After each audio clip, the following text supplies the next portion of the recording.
Just on this pathway here, so let's make a line. Be at ease. Thank y'all. Thank you guys. You want to carry this? Yeah, I got it. Very well. Seems like we got a few Sunshine Patriots in there, but that's okay. Our army should do just fine.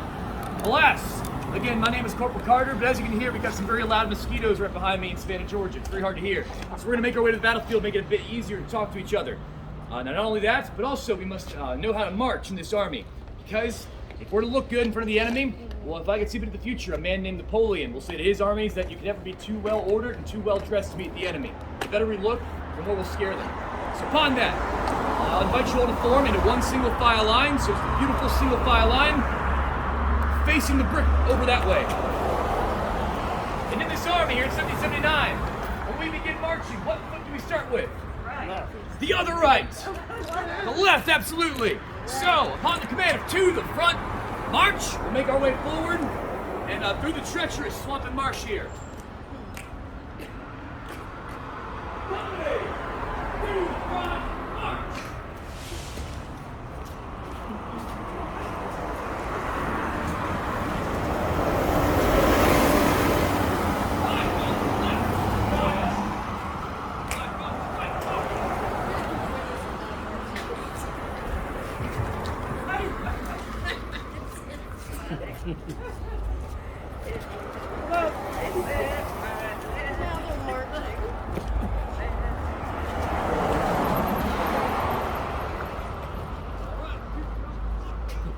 You recording it?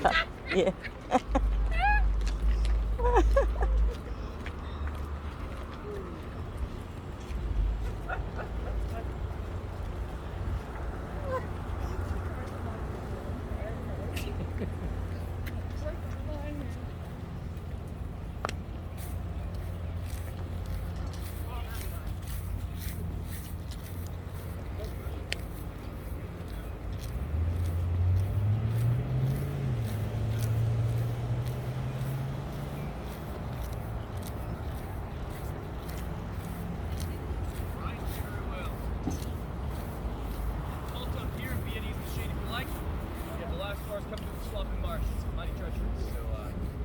Their hustle.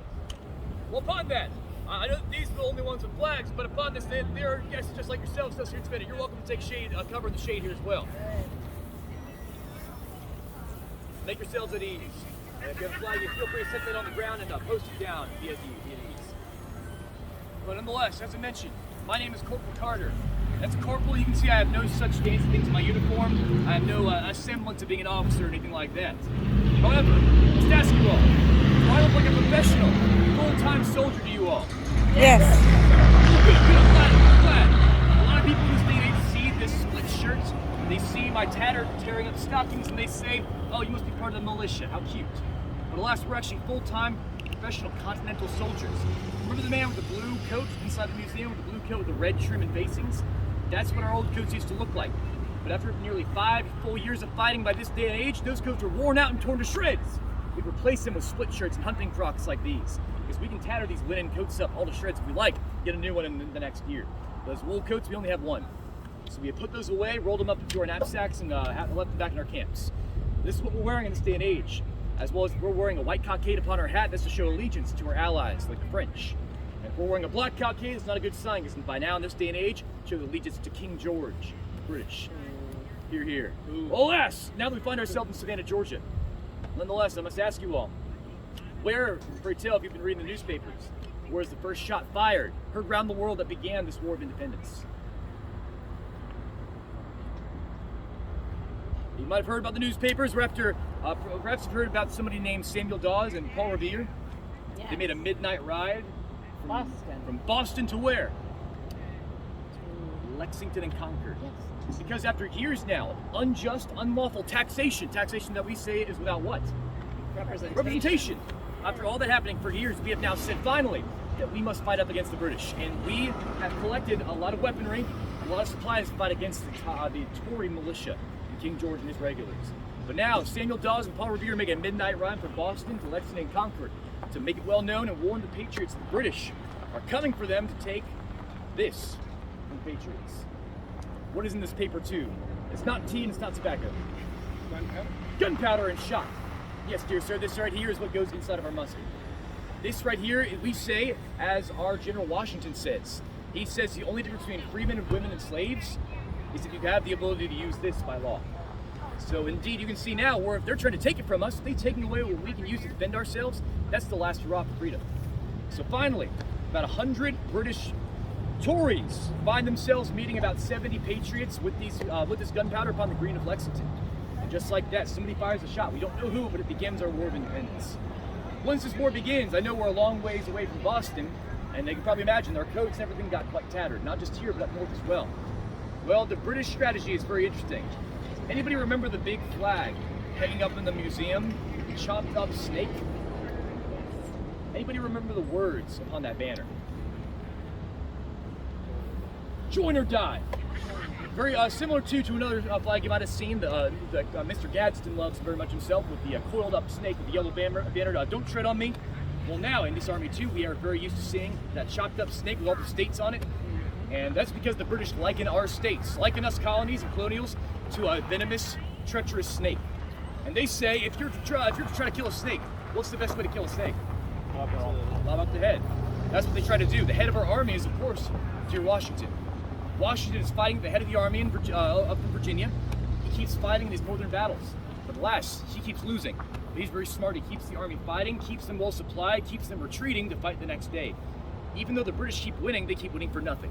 So finally, they changed their strategy. They realized, they look down south in that snake, they see that the tail here in Georgia is the weakest and one of the youngest colonies in Savannah, Georgia, in all of our colonies.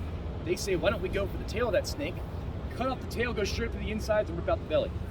It's a good idea. Well, alas, this is important too, because for hundreds of years now, what flag was flown down in Florida? Perhaps the Spaniards have been controlling for that fantastic fort of the Castillo de San Marco. Well, they've been well known all the way down even St. Augustine to have a tremendous amount of forts and tremendous amount of fortification. Well, the Spaniards by this day and age want nothing to do with us, and likewise.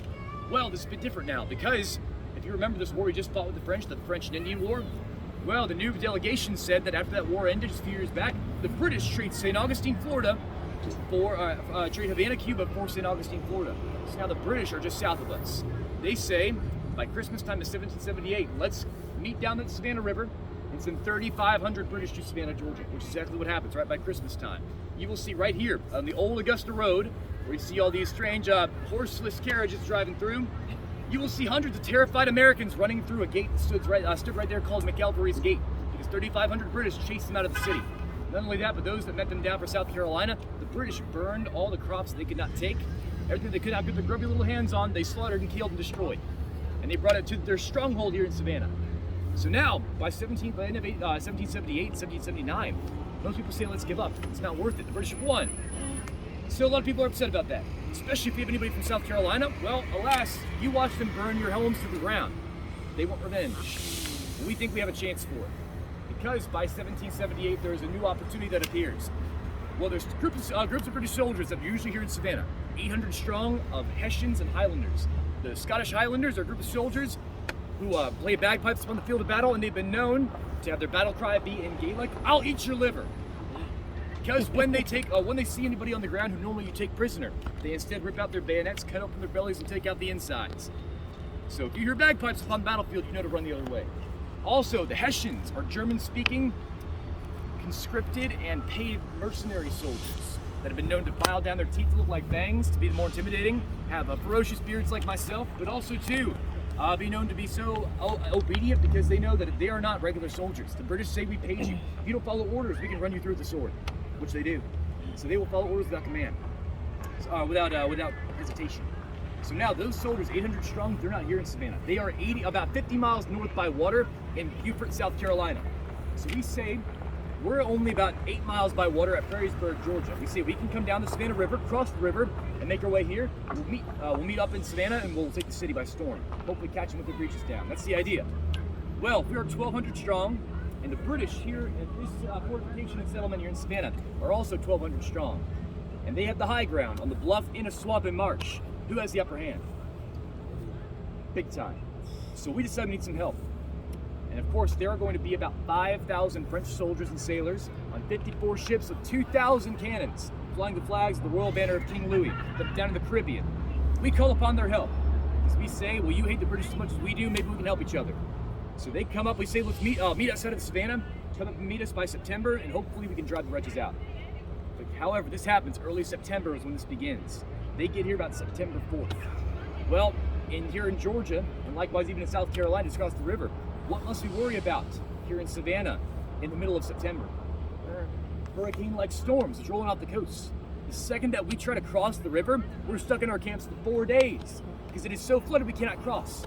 Not only that, but the French have a hard time crossing through as well. The river is so flooded and there's so much of a current that we can't make our way in. So it takes us 4 days that we're late to our meeting. Well, finally, Henri Comte d'Estaing, the French royal banner, comes and meets our general. Pray tell, so who's our general again up north? Pray tell. We have Mr. Washington. Now we also unfortunately do not have Washington here. Who do we have down here? I wish. We have a man named Benjamin Lincoln. Our newspapers write that Benjamin Lincoln is as wide as he is tall, and that basically they say he's not old enough to even serve by sitting at a desk anymore. So we have not the most inspiring soul to serve in our army. Alas, we must still work our way through. When finally the delegations begin over the edge of Savannah River, finally Benjamin Lincoln will meet up with Comte d'Estaing, and they talk. And when they're talking, they see rowboat after rowboat of Hessian and Highlander soldiers come back to Savannah. They've lost the race. Not only that, too, but they look upon this bluff here, and what used to be a big wide open field with the city behind it is now filled with 14 forts and 15 batteries for British cannon. They realize that they're at a big disadvantage. It's at this point that our General Benjamin Lincoln falls asleep standing up, because he has a thing called narcolepsy. He falls asleep standing up. How embarrassing is that? We also realize that if we just call upon the French for their help, and we tell them never mind, go back, are they ever going to lay a finger to help us again if we need them? Not at all. We say, please, stick with us here, we'll find a new way. We cannot surprise them anymore with half their soldiers gone. Perhaps we have them surrounded. This becomes a new kind of fight. We have the city surrounded with all the blocking all the exits with blockades. Nothing goes in, nothing comes out. What's that called? Starvation, that's the idea, via a siege. If we have a siege, we can hopefully make it so that they are blocked off here. Eventually we'll starve them out. Pray tell, though, what happened just recently over across the river when they were in South Carolina? What did they do to everything in South Carolina? What did the British do? Burned down everything that they could, and whatever they could not burn, they took with them. So now they have all the food right here in Savannah. This is backwards. So we're supposed to be the ones starving them out, they're starving us out. I noticed you have a fantastic haversack there at your front, madam, and we see you have some bags as well around us today. Alas, they far outshine my measly haversack. Well, this is what I have to carry food in. And if I only have this for myself, do you think I have enough food for months at a time? Absolutely not. And also, how about the French boats? What are the rations like on the naval vessels about 8 miles that way? Well, one sailor there on the French army writes that the hard biscuit he was given is 2 years old and so riddled with worms and bugs, a dog or a cat would not touch it. That's what the rations are like out there. They're losing 35 men a day to scurvy, and we're losing about just as many due to dysentery out here. So we are starving ourselves out, and they're sitting there happy with all the food they got their grubby little hands on. So this is backwards. So we can't starve them out. We cannot catch them with half their soldiers gone. What are some other options? The forts that they have are like that one there, a dirt wall with wooden fortification. Burn them out, I like the way you think. Remember how many cannons I said the French have upon their boats? 2,000 cannons. They start in early September, late September, 24th of September, digging trenches about a mile that way outside of town and make ready to put their cannons right outside the city. So that in early October, the beginning of October, they're ready to open fire. However, does anybody remember the very large exhibit with the wall with a hole straight through it inside the museum? Those of you who saw that, that comes from a French cannonball. Because, I kid you not, with a combination of disorganization and too much rum upon the French vessels, they do not consider what they're doing. They set up their batteries incorrectly, and through the fog and swamp and marsh, they fire upon the city on October 3rd, and they end up hitting not the forts themselves, but overshoot and hit the city of Savannah. After 5 days with 1,000 cannon rounds fired, there will be 41 women and children killed, and only 1 British soldier killed, and no forts even damaged. So we're 5 days later, 1,000 rounds in, 40 civilians killed, we're no closer than we were. So this does not seem to look like it's going to work. We have exhausted our options with cannon and all that because, well, now that they use their fancy cannons, as Continentals here, how many cannons do y'all have at home? 0. There's 2 of these. Oh, very well. I'm glad you brought those ones, but alas, you must be the Grenadiers, a very flaunting type.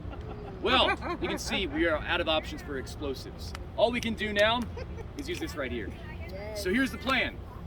The plan is that at 4 o'clock in the morning on October 9th, so this is just actually the anniversary of a few days ago, October 9th, we come up from our camps and be right at the edge of Savannah at 4 a.m. That is when two American columns will come marching towards that lamppost right over there above the trees, towards the Carolina Redoubt. Likewise, 2 French columns appear from where the Railroad Museum is today and make their way towards the Spring Hill Redoubt. This all happens in the middle of the nighttime and dark at 4 a.m. Before they're even seen, 2 French attacks take place at the Pirates House restaurant and the DeSoto Hilton Hotel, where there's 2 British forts that stood there in this day and age. Wow. 2 attacks take place there, and that draws the attention in the middle of the night. That is so that when we make our way out, the Americans and French will have their the graces of the British soldiers, unaware entirely. Hopefully, if we're right at their necks with sabers and rifles and muskets and the like, what are they going to do? Are they going to sit there and take it? They're hopefully going to turn back and run home to their mamas before they face us. That's when the father of American cavalry himself, Casimir Pulaski, with 200 cavalrymen, charge in the front and cut down the running enemy with sabers. That's the plan. So what do you think? What are some? How about this? What are some concerns? What are some issues that could go wrong? They tell each other and wake each other up. Very well. And 2, with communication as being key. Again, how many of us speak French besides the word we? Zip. Very few. So communication, talking with French and American combined forces, some American columns are being headed by French officers. They can't speak to each other. If they hear the commands for loading the musket, they don't know the proper commands because they don't know that language. So different languages, as well as 5 moving pieces in the dark. Well, if I were to say anything, what is probably the main thing that this attack counts on? Timing, so that we can surprise them. That is what D'Estaing said, is if we time this right, the whole point of the thing is to surprise them. So alas, this is the idea. Hopefully we can drive them out. Surprise. That brings us to the point where this right here, if one person fires this early, what happens? The attack's blown. So officers in my company, in my regiment, have orders to take their sabers, and they seem to be loading too early or firing too early, run that man through. Nothing personal. It just means that upon the pain of death, the only weapon that we're allowed to use is the speed and stealth of the bayonet. So we are ordered to only begin this battle with the use of this right here, because this makes no sound in the dark. So, of course, this is all that we can use. So, upon that, now that we described it, let's do it. If I can have the American flag posted up right here. Beside him, if I can have the second South Carolina blue flag right over here. And likewise, if I can have the French Royal Banner right behind the good sir here, and the Regiment de Foix right behind them. Or I think we gotta. That's fine. That's fine. There must be some of our French-speaking soldiers, so it's easy to get confused. Let's just you turn this way, face that way, so side by side. Take one step there. Perfect. And then you 2 fall in behind them. Oh. Perfect. Now our battle cry comes into play, and if you want to fall in as well, if everyone wants to join them right behind, we'll all charge together. But the battle cry is different. If you are all among the French, your French battle cry will be "Vive le Roi," which means "Long live the King." That's fine and well, but are we fighting to have a king? No. We're saying that if we hopefully do this, you and I will be the king. We do not have our graces by kissing the foot of a tyrant. Alas, our job is to fight this war well. You'll have a flag just like that, and talk about how we can have a constitutional republic where you and I will be the kings. And if we have somebody we elect to make these decisions, if they don't follow up and they don't do what they say they're going to do, what can we do to them? Run them through. Oh, hopefully we don't have to be that aggressive at it. The idea is that hopefully if they make their own decisions, we can vote them out. Vote them out. Vote them out. We're a civilized bunch. So, upon that, our cry will not be that of God save the King, long live the King, but that of Congress and liberty. So, I invite you all to shout with me, Congress and liberty, upon the command of forward march. Company, forward march. Congress and liberty! Congress and liberty! Make your way forward! Congress and liberty! Supposed to be here. Congress and liberty! Oh, dear people, just once. Oh. Very well. We begin our march. What time were we supposed to be doing this? 4 a.m., sir. It is now 5 a.m. We have just reached the battlefield at 5. If it's 5 a.m., what's already happening? Sunrise, sir. We are walking over dead and dying Frenchmen wearing bright white uniforms that do not hide blood easily. So, take care, halt! Halt. When we halt up here, we see that already the French are taking a massive hit because their white uniforms make them easy targets. Their buckles cross right in front and they're shot easily. So as we're crossing over these bloody Frenchmen, our commander, Colonel Lauren, says, forget that redoubt, we gotta help the French. So we change our course of action and then make way towards the front, the Spring Hill redoubt. This is our new plan. So, here's the front part. Congress and Liberty. Now, get the ground shaking with our feet towards the right and knees. Passenger Pulaski, 200 cavalry come in. Is that the plan? No. What's No. wait for? Everybody. Everybody do what? What are the British supposed to do? Kill the British. Alas, that's right. Confusion is finding the ranks. They're supposed to be running away. Then this way supposed to come in and drive them down when they're running. But they're not running, they're staying put. Because they're staying put, he says, I must do something to help my fellow countrymen. So, once we get up here, we take care of halt. This is when he comes straight through. Casimir Pulaski will be shot by a British cannon. The left leg. His horse will rear back and knock him off. This is when his 200 horsemen abandon their post and say, we better find a new way. And they tend to go straight back, and instead of going forward now, they charge right back through us. So anybody in this column is marching and driving through an entire line of terrified horses and men. So upon this, we now find ourselves in a ditch called abattis. So where twisted and tangled tree branches have been sharpened to point out towards your eyes. So I invite you all to take a good couple steps forward through the abattis. Normally it takes hatchets to get through, but I see you didn't bring yours. That's fine. Once we get through the abattis, you might very well notice we are at point blank range now. We are at musket firing range for that fort. And we fire at them, what are they gonna do? Fire back. Fire back. Fire back, but not only that, if we fire at them, are they gonna stand up? They're gonna run to their mamas. Hopefully. Right. But alas, the most thing they're gonna do inside this fort, they can just duck down. They have the high ground inside of a fortress. So we can't fire at them, which means that it's time for weapon decision. What's the weapon we're counting on? Bayonet. Bayonet. So upon that, we fix our bayonets, and charge the command of Huzzah. But alas, we'll just charge forward, spit out Huzzah, see if we can't drive him back. Company, charge, bayonet, Huzzah! Huzzah! Huzzah! Congress and liberty! Liberty and Congress. Don't you have this vehicle go sideways?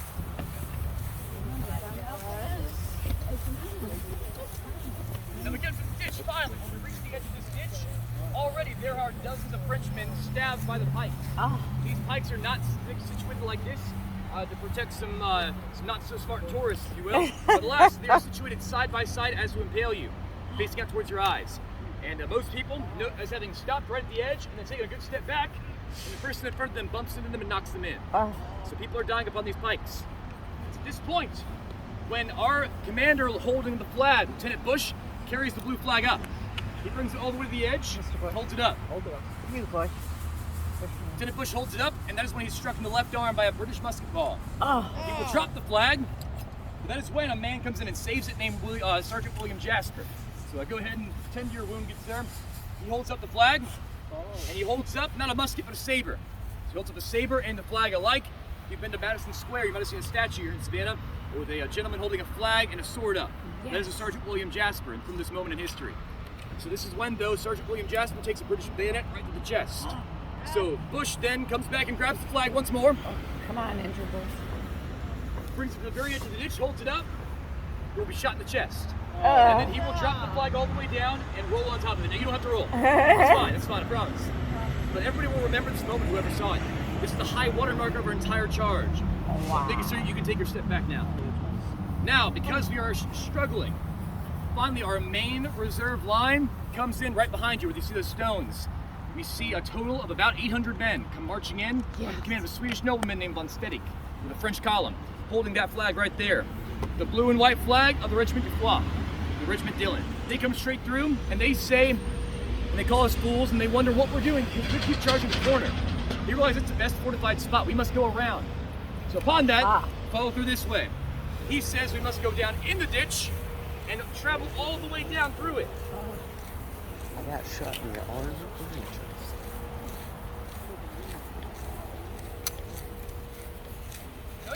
this is only a 3/4 scale model. This should give you an idea of the size of this fort and how big it was right over there. But alas, this charge took a total of 5 minutes to get through just the ditch here.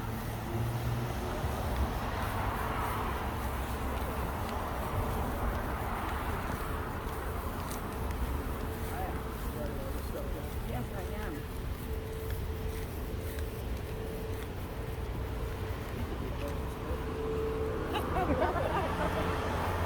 All right, man, take care. Halt up here. Well, now, von Stedek gets very excited. Von Stedek sees an opening to the fort. He does not hoist up a Swedish flag. He does not hoist up a French flag like his column would. He hoists up that American flag right there, holds it up and says the day is ours. That's how excited he is. You see, we can get in. We're protected. So, we're almost done with our charge, I do promise. So we will be finishing up here shortly. Before we end off, I was asking to get an idea of what the British see. So I invite you all to come inside the readout now. Relax first. Come on, boys. Arch it up, arch it up. Where the flag bearers will all lead us against the walls.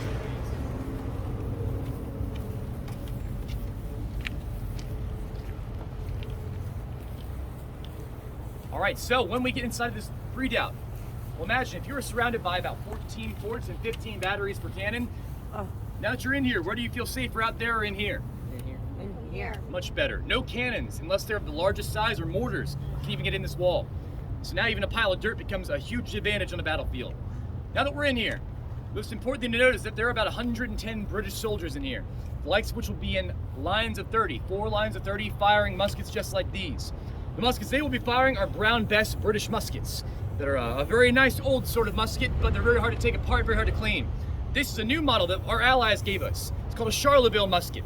A lot of you can even make out probably the little fleur-de-lis symbol on the side. Ah. This is the French musket. Being a French musket, it's made very well, and alas, we can even take it apart by just the barrel bands here. We don't have to worry about taking it apart with little pins. This can be completely disassembled by your average soldier. Makes it nice and easy to clean. So while we have these new weapons, we use the same manual as the British are using. We call it the 64 manual. So I'm going to be loading over here so you can see that. We begin with order arms like this. And to get back to shoulders so we can load, we'll be upon the command of attention. Rest your firelock. Shoulder your firelock. By the numbers, prime and load. 1, 2, 3. Once we've taken it to our side, the command will be open pan. We open up and reveal a pan, a small little scooped out piece of metal where gunpowder is going to go. A small amount of gunpowder will go in with a hole going straight down into the musket itself. So, from the command of open pan, we flip it open. Next command will be handle cartridge. Reach into our box and take out 1 paper cartridge, gunpowder and shot. Now, how do I open this with just one hand? Rip it out. To serve in this army, you must have at least 2 teeth in the top and bottom of your head. They must match, they must be yours. Because upon the command of handle, you take it to your teeth, turn it open, spin it towards the face of your enemies as to insult them. They have an open cartridge. Prime. Shut pan. Cast it about to your side. Charge the cartridge. Pour the gunpowder down and begin that bullet with your thumb. Draw your rammer. Ram down cartridge.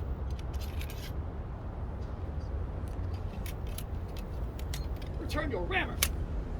Shoulder. That's all the steps you need to load and fire. From this point, she is loaded and primed and ready to fire. However, that took me a little bit because I was demonstrating it slowly by word. How long should that take the average soldier? 5 seconds. 10 seconds. It should take between 12 to 15 seconds each time. So I admire you wanting to push us a little bit, but we might be passing out at that rate. So we're supposed to be 12 to 15 seconds, the best soldiers. Wow. Nonetheless, that is how we load and fire. Now upon that, hopefully, I'll have some people fall in, but if I can have just a couple people form up just 3 lines for me. So 1 line, another line, and then another line, facing down towards that wall. That way we can hopefully illustrate how we fired all together. 3rd line. Very well. Next to me. Next to me. You're lining up this way. I need some more. All right, so even though our ranks are a little bit uneven, that is perfectly fine. You in the front, you are 1st rank. You in the middle there, you are 2nd rank. You all are 3rd rank. So we'll fire by rank. So the command will be all together. Company, deploy into firing lines. Rank 1, firing step, march. Upon that, I will tell you each rank, step it forward. Next 3 commands that you have to fire once you're loaded are that of make ready, present, and fire. So upon that, hopefully, flint striking steel when we pull the trigger will send a shower of sparks into the pan, set off that small priming pan of gunpowder, and set off the main charge as well. I say hopefully because these have a 1 in 5 misfire rate on a good day. Meaning even on the best of days, we have a high chance of this not working. I've only had 1 misfire today out of the 8 I've fired so far, so we should be all right. So we'll see. But nonetheless, if you're sensitive to loud sounds, you can cover your ears. But I will give you the fair warning command of make ready, present, and fire each time. And since you all do not have your own muskets, you must have forgotten. That's fine. In case we want to go to the front, I invite you all, when we say make ready, present, and fire, shout bang, make it a little bit more clear that we're all firing together. Very well. Once you fire, go back to your line where you were and load. Rank 1, firing step, march. Rank 1, make ready. Present, fire. Misfire, very well. Once more. Make ready. Present, fire. Very well, return, load. Prime and load. Rank 2, firing step, march. I'll take a coke. I'll take a coke. I did something. Rank 2, make ready. Present, fire. Shot bang. Shot. Bang! Already has some rolling fire. That's fine. Turn back and load. So how does Rank 3, firing step, march. Rank 3, make ready. Present, fire. Boom! Misfire! Boom! All right, we had a flash in the pan. That's fine. Once more, return. Rank 2, firing step. Rank 1, firing step, march. Where's rank 1? Rank 1. Rank 1. What happened to my lines? I'm at 3. Sorry, sir. We were getting coke, sir. Rank 1, make ready. Present, fire. Shot bang. Boom! All right, lastly, rank 2, firing step, march. Rank 2, make ready. Present, fire. All right, very well. You get the idea. That's how this works. Whoa. All right. Very good. Touch yourselves in the back. Hopefully you can see. You all practice for 5 minutes. Imagine if you train for 3 to 6 months, 6 hours a day at a time, trying to learn how to do that quickly. That gives an idea of how quick and how well this fort can be used. All right, now we have the disadvantage of seeing those these French and American combined forces crawling up towards us. The British have commands to fix their own bayonets, and anybody they see marching up towards that the sides of that fort, run them through with bayonet. So you can see how easily they're able to use this pile of dirt. A small hill becomes the best fort you can ever want. All right, very well. Well, upon that, this is where our charge will end. Because once von Steding makes his way to the front, remember he holds up the American flag, he says the day is ours? Then the British Grenadiers come in, and they drive a bullet straight through his heart. And then the rest of his men retreat. And after they start retreating, the British start chasing us and say, God save the king, God save the king. They mean to end us once and for all, rightfully. So last, they come in, charge us down. This seems like the end for all of us. But now, the last people to stay their line and hold out and make sure that nobody can make a counterattack, basically. The last group standing from our reserves will be mostly free black soldiers from the colony of Saint Domingue. At the head of the column will be a 12-year-old drummer boy named Henry Christophe. Henry Christophe will be drumming upon the battlefield in the front of that line and be shot and injured on that battlefield. When the British see this happening, they call off the attack. It's they've done enough for one day. They withdraw and go back to their forts here, have tea and crumpets, and whatever the British do. Once this is all done, well, they finally are able to draw back home and keep this place going and keep the fight running without being chased and destroyed by the British altogether. A couple years later, by 1791, if I could see a bit to the future, the Haitians here who are here and served in the colony of Saint Domingue, they will have their own revolution and form the new free nation of Haiti. The first elected king of Haiti will be that 12-year-old drummer boy, Henry Christophe, from here on this battlefield. So you can see some of the important people we have here. We also in this battle have people like James Jackson, who got the nickname of the Avenging Angel of Corruption, because he had 20 duels with corrupt, slimy politicians. I know it's impossible to think like a corrupt politician could exist today, but they did in 1779. He was known to be very against them. But you also have people like Francis Marion, my colonel. What's Francis Marion's nickname? Swamp Fox. He evaded British chase in the swamps for a better part of 20 days and was able to outrun them by his lonesome. We have amazing people who keep the fight going, keep this thing running. So when this all ends, even though we had a massive loss, when we lose Savannah, we lose Charlestown next. After we lose Charlestown, the British will capture our Benjamin Lincoln, our general. And then the new British General Clinton will give the declaration saying that if anybody fights the American cause, they shall be immediately executed by hanging. So nobody wants to fight anymore.